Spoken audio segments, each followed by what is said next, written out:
ਭਾਵੇਂ ਮਨੁੱਖ ਸਦੀਆਂ ਤੋਂ ਇਸ ਧਰਤੀ ਉੱਪਰ ਰਹਿੰਦਾ ਆ ਰਿਹਾ ਹੈ, ਪਰ ਉਸ ਦੀਆਂ ਬੁਨਿਆਦੀ ਲੋੜਾਂ, ਪੇਟ ਭਰਨ ਲਈ ਖਾਣਾ, ਤਨ ਢੱਕਣ ਲਈ ਕੱਪੜਾ, ਰਹਿਣ ਲਈ ਮਕਾਨ ਅੱਜ ਵੀ ਉਹੀ ਹਨ। ਜੇ ਮਨੁੱਖ ਦੀਆਂ ਬੁਨਿਆਦੀ ਲੋੜਾਂ ਵਿੱਚੋਂ ਮਕਾਨ ਦੀ ਗੱਲ ਕਰੀਏ ਤਾਂ ਮਨੁੱਖ ਦੀ ਮਾਨਸਿਕਤਾ ਹੈ ਕਿ ਉਹ ਪਰਿਵਾਰ ਵਿੱਚ ਰਹੇ।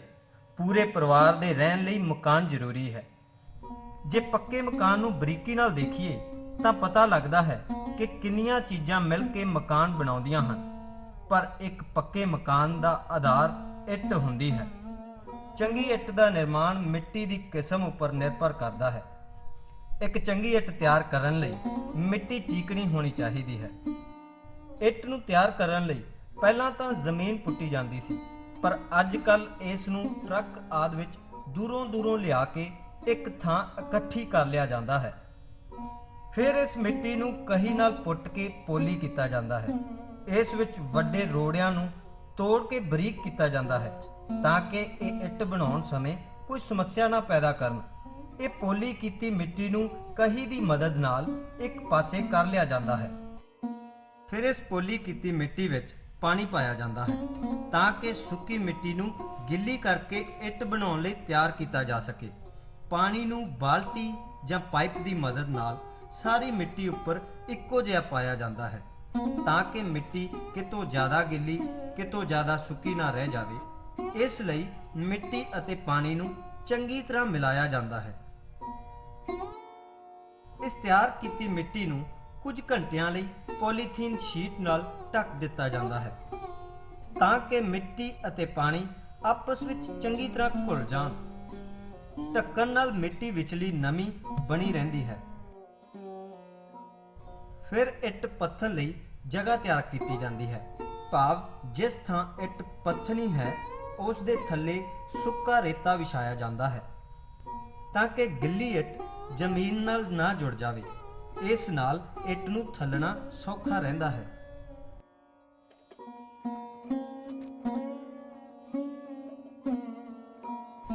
ਜੋ ਮਿੱਟੀ ਤਿਆਰ ਹੁੰਦੀ ਹੈ ਉਸ ਨੂੰ ਇੱਕ ਪੱਥਣ ਵਾਲੀ ਜਗ੍ਹਾ ਲਿਜਾਇਆ ਜਾਂਦਾ ਹੈ।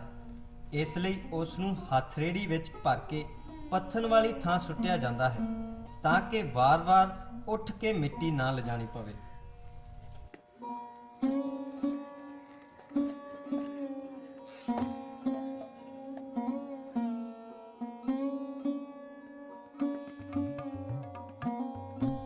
ਫਿਰ ਇੱਟ ਨੂੰ ਪੱਥਣ ਦਾ ਕੰਮ ਸ਼ੁਰੂ ਹੁੰਦਾ ਹੈ।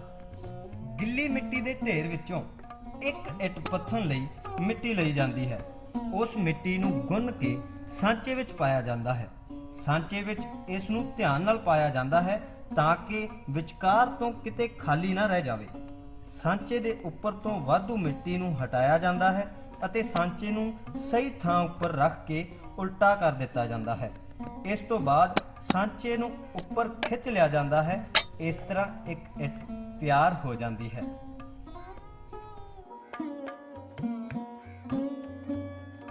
ਇਹ ਕੰਮ ਪੂਰਾ ਦਿਨ ਚੱਲਦਾ ਰਹਿੰਦਾ ਹੈ। ਇੱਕ ਮਜ਼ਦੂਰ ਇੱਕ ਦਿਨ ਵਿੱਚ ਲਗਭਗ 800 ਦੇ ਕਰੀਬ ਇੱਟਾਂ ਥੱਪ ਦਿੰਦਾ ਹੈ।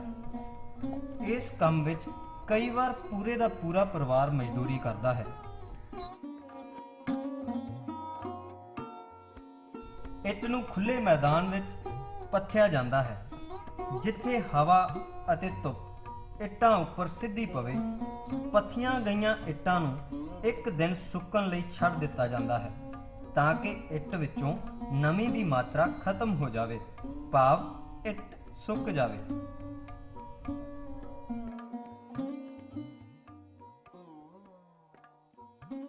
ਇੱਟ ਦਾ ਉੱਪਰ ਵਾਲਾ ਪਾਸਾ ਸੁੱਕਣ ਤੋਂ ਬਾਅਦ ਇਸ ਨੂੰ ਥੱਲਿਆ ਜਾਂਦਾ ਹੈ। ਥੱਲਣ ਤੋਂ ਭਾਵ ਇਸ ਦਾ ਪਾਸਾ ਬਦਲਿਆ ਜਾਂਦਾ ਹੈ ਤਾਂ ਕਿ ਇੱਟ ਪੂਰੀ ਤਰ੍ਹਾਂ ਸੁੱਕ ਜਾਏ।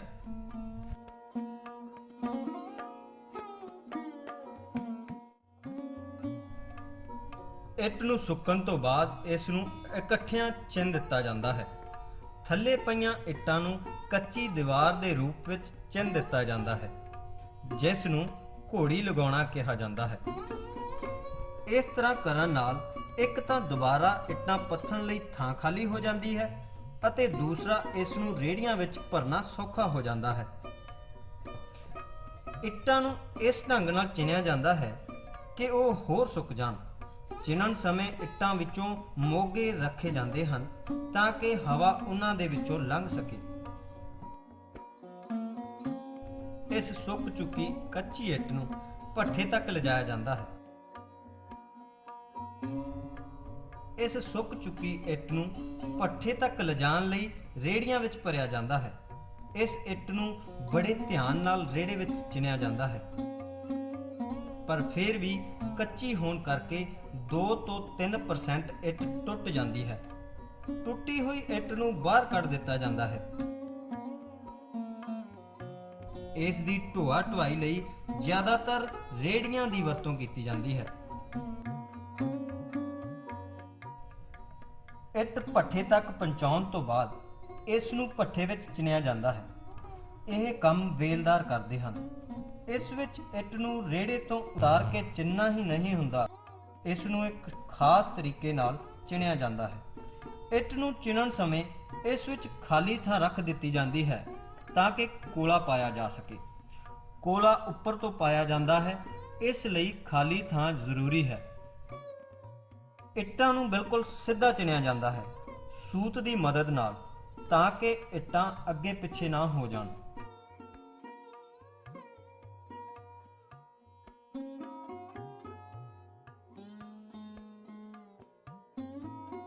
ਇੱਟਾਂ ਨੂੰ ਚਿਣ ਕੇ ਉੱਪਰ ਕੇਰੀ ਪਾਈ ਜਾਂਦੀ ਹੈ। ਕੇਰੀ ਇੱਟਾਂ ਦੀ ਚੂਰ ਭੂਰ ਜਾਂ ਰੇਤਾ ਮਿੱਟੀ ਹੀ ਹੁੰਦੀ ਹੈ। ਇਸ ਨੂੰ ਇੱਟਾਂ ਚਿਣਨ ਤੋਂ ਬਾਅਦ ਉੱਪਰ ਪਾਇਆ ਜਾਂਦਾ ਹੈ। ਇਸ ਦੀ ਮੋਟਾਈ 1 ਫੁੱਟ ਦੇ ਕਰੀਬ ਹੁੰਦੀ ਹੈ। ਕੇਰੀ ਪਾਉਣ ਨਾਲ ਕੋਲੇ ਦਾ ਸੇਕ ਬਾਹਰ ਨਹੀਂ ਨਿਕਲਦਾ।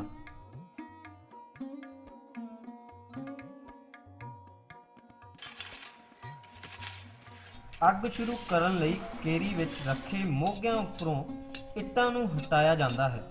ਇੱਟਾਂ ਨੂੰ ਹਟਾ ਕੇ ਉਸ ਉੱਪਰ ਲੋਹੇ ਦਾ ਢੱਕਣ ਰੱਖ ਦਿੱਤਾ ਜਾਂਦਾ ਹੈ ਤਾਂ ਕਿ ਢੱਕਣ ਨੂੰ ਚੱਕ ਕੇ ਕੋਲਾ ਪਾਇਆ ਜਾ ਸਕੇ। ਇਸ ਦਾ ਆਧਾਰ ਛੋਟਾ ਹੀ ਹੁੰਦਾ ਹੈ। ਇਸ ਦੇ ਵਿੱਚੋਂ ਬਰੀਕ ਕੋਲਾ ਪਾਇਆ ਜਾਂਦਾ ਹੈ। ਇੱਟਾਂ ਨੂੰ ਪਕਾਉਣ ਲਈ ਕੋਲਾ ਹੀ ਜ਼ਿਆਦਾ ਵਰਤਿਆ ਜਾਂਦਾ ਹੈ। ਢੱਕਣ ਨੂੰ ਚੱਕ ਕੇ ਇੱਟਾਂ ਵਿੱਚ ਕੋਲਾ ਪਾਇਆ ਜਾਂਦਾ ਹੈ। ਜਿੱਥੇ ਅੱਗ ਸ਼ੁਰੂ ਹੁੰਦੀ ਹੈ ਉੱਥੇ ਪਹਿਲੇ 5 ਤੋਂ 6 ਘੰਟੇ ਅੱਗ ਜਾਰੀ ਰੱਖੀ ਜਾਂਦੀ ਹੈ। ਹਰ 15 ਤੋਂ 20 ਮਿੰਟ ਬਾਅਦ ਚੈੱਕ ਕੀਤਾ ਜਾਂਦਾ ਹੈ ਕਿ ਕਿੱਥੇ ਕੋਲਾ ਘੱਟ ਹੈ ਅਤੇ ਫਿਰ ਉੱਥੇ ਕੋਲਾ ਪਾ ਦਿੱਤਾ ਜਾਂਦਾ ਹੈ। ਭਾਵੇਂ ਕੋਲਾ 5 ਤੋਂ 6 ਘੰਟੇ ਹੀ ਪਾਇਆ ਜਾਂਦਾ ਹੈ, ਪਰ ਇਸ ਦੀ ਗਰਮੀ ਲਗਭਗ 10 ਦਿਨ ਤੱਕ ਬਣੀ ਰਹਿੰਦੀ ਹੈ।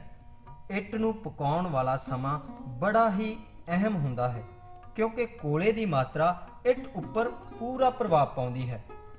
ਭਾਵ ਜੇ ਕੋਲਾ ਘੱਟ ਰਹਿ ਜਾਂਦਾ ਹੈ ਤਾਂ ਇੱਟ ਕੱਚੀ ਰਹਿ ਜਾਂਦੀ ਹੈ, ਜੇ ਜ਼ਿਆਦਾ ਪੈ ਜਾਂਦਾ ਹੈ ਤਾਂ ਇੱਟ ਸੜ ਜਾਂਦੀ ਹੈ। ਬੜੇ ਧਿਆਨ ਦੇ ਬਾਵਜੂਦ ਵੀ ਇੱਕ ਵਾਰ ਵਿੱਚ ਭੱਠੇ ਵਿੱਚੋਂ 4 ਤਰ੍ਹਾਂ ਦੀਆਂ ਇੱਟਾਂ ਤਿਆਰ ਹੁੰਦੀਆਂ ਹਨ। ਪਹਿਲੀ ਜੋ ਬਿਲਕੁਲ ਉੱਪਰ ਹੁੰਦੀ ਹੈ ਉਸ ਨੂੰ ਪਿੱਲੀ ਇੱਟ ਕਹਿੰਦੇ ਹਨ। ਦੂਸਰੀ ਅਵਲ ਜਾਂ ਅਸਲ ਇੱਟ। ਤੀਸਰੀ ਜਜੀਰਾ ਇੱਟ ਜੋ ਅਸਲ ਤੋਂ ਥੱਲੇ ਹੁੰਦੀ ਹੈ। ਇਸ ਤੋਂ ਥੱਲੇ ਬਚਦਾ ਹੈ ਖੰਗਰ। ਜਿੱਥੇ ਕੋਲਾ ਡਿੱਗਦਾ ਰਹਿੰਦਾ ਹੈ ਉਹ ਇੱਟ ਸੜ ਜਾਂਦੀ ਹੈ। ਇਹ ਇੱਟਾਂ ਰੰਗ, ਰੂਪ ਅਤੇ ਕੀਮਤ ਵਿੱਚ ਵੱਖ-ਵੱਖ ਹੁੰਦੀਆਂ ਹਨ। ਇਹਨਾਂ ਦੀ ਪਛਾਣ ਇਸ ਤਰ੍ਹਾਂ ਹੁੰਦੀ ਹੈ। ਕੱਚੀ ਇੱਟ ਮਿੱਟੀ ਦੇ ਰੰਗ ਦੀ ਹੁੰਦੀ ਹੈ। ਟਣਕਾਉਣ ਤੇ ਇਸ ਦੀ ਆਵਾਜ਼ ਮੱਧਮ ਹੁੰਦੀ ਹੈ। ਪਿੱਲੀ ਇੱਟ ਪੀਲੇ ਸੰਤਰੀ ਰੰਗ ਦੀ ਹੁੰਦੀ ਹੈ। ਇਸ ਦੀ ਆਵਾਜ਼ ਥੋੜੀ ਤਿੱਖੀ ਹੁੰਦੀ ਹੈ। ਅਸਲ ਅਤੇ ਜਜੀਰਾ ਦਾ ਆਪਸ ਵਿੱਚ ਕੋਈ ਬਹੁਤਾ ਫਰਕ ਨਹੀਂ ਹੈ। ਇਹ ਲਾਲ ਰੰਗ ਦੀਆਂ ਹੁੰਦੀਆਂ ਹਨ ਅਤੇ ਟਣਕਾਉਣ ਤੇ ਇਹਨਾਂ ਦੀ ਆਵਾਜ਼ ਬਹੁਤ ਤਿੱਖੀ ਹੁੰਦੀ ਹੈ। ਤੇ ਚੌਥੀ ਕਿਸਮ ਦੀ ਇੱਟ ਹੁੰਦੀ ਹੈ ਖੰਗਰ। ਇਸ ਨੂੰ ਆਮ ਤੌਰ ਤੇ ਨੀਹਾਂ ਭਰਨ ਲਈ ਵੀ ਵਰਤਿਆ ਜਾਂਦਾ ਹੈ। ਅੰਤ ਪੱਕ ਚੁੱਕੀਆਂ ਇੱਟਾਂ ਨੂੰ ਅੱਗ ਪਾਉਣ ਤੋਂ ਲਗਭਗ 10 ਦਿਨ ਬਾਅਦ ਬਾਹਰ ਕੱਢਿਆ ਜਾਂਦਾ ਹੈ। ਇੱਟਾਂ ਉੱਪਰ ਪਈ ਕੇਰੀ ਨੂੰ ਹਟਾ ਕੇ ਇੱਕ ਪਾਸੇ ਜਾਂ ਥੱਲੇ ਸੁੱਟ ਦਿੱਤਾ ਜਾਂਦਾ ਹੈ ਤਾਂ ਕਿ ਇੱਟਾਂ ਨੂੰ ਬਾਹਰ ਕੱਢਿਆ ਜਾ ਸਕੇ। ਇਹਨਾਂ ਇੱਟਾਂ ਨੂੰ ਹੱਥ ਰੇੜੀਆਂ ਵਿੱਚ ਭਰ ਕੇ ਬਾਹਰ ਲਿਜਾਇਆ ਜਾਂਦਾ ਹੈ। ਹੱਥ ਰੇੜੀਆਂ ਵਿੱਚੋਂ ਇਸ ਨੂੰ ਗਿਣਤੀ ਕਰਕੇ ਬਾਹਰ ਚਿਣ ਦਿੱਤਾ ਜਾਂਦਾ ਹੈ। ਇਸ ਤਰ੍ਹਾਂ ਇੱਕ ਤਾਂ ਭੱਠੇ ਵਿੱਚ ਕੱਚੀਆਂ ਇੱਟਾਂ ਚਿਣਨ ਲਈ ਥਾਂ ਖਾਲੀ ਬਚ ਜਾਂਦੀ ਹੈ ਅਤੇ ਦੂਸਰਾ ਇਹਨਾਂ ਇੱਟਾਂ ਨੂੰ ਚੁੱਕਣਾ ਸੌਖਾ ਹੋ ਜਾਂਦਾ ਹੈ। ਇਸ ਤੋਂ ਬਾਅਦ ਇੱਟ ਦਾ ਅਸਲ ਸਫ਼ਰ ਸ਼ੁਰੂ ਹੁੰਦਾ ਹੈ, ਭਾਵ ਇੱਕ ਇੱਕ ਇੱਟ ਜੁੜ ਕੇ ਸਾਡੀ ਜ਼ਰੂਰਤ ਨੂੰ ਪੂਰਾ ਕਰਦੀ ਹੈ, ਮਤਲਬ ਮਕਾਨ ਦੀ ਉਸਾਰੀ ਹੁੰਦੀ ਹੈ। ਮਨੁੱਖ ਲਈ ਪੱਕਾ ਮਕਾਨ ਬਹੁਤ ਜ਼ਰੂਰੀ ਹੈ। ਇਸ ਵਿੱਚ ਇੱਟ ਨੀਂਹ ਤੋਂ ਲੈ ਕੇ ਦੀਵਾਰਾਂ ਅਤੇ ਫਿਰ ਮਕਾਨ ਦੇ ਢਾਂਚੇ ਤੱਕ ਪਹੁੰਚਦੀ ਹੈ ਅਤੇ ਫਿਰ ਸਾਡੀ ਲੋੜ ਅਤੇ ਸ਼ੌਂਕ ਦੇ ਮੁਤਾਬਿਕ ਸੁਪਨਿਆਂ ਦਾ ਮਹਿਲ ਤਿਆਰ ਹੁੰਦਾ ਹੈ।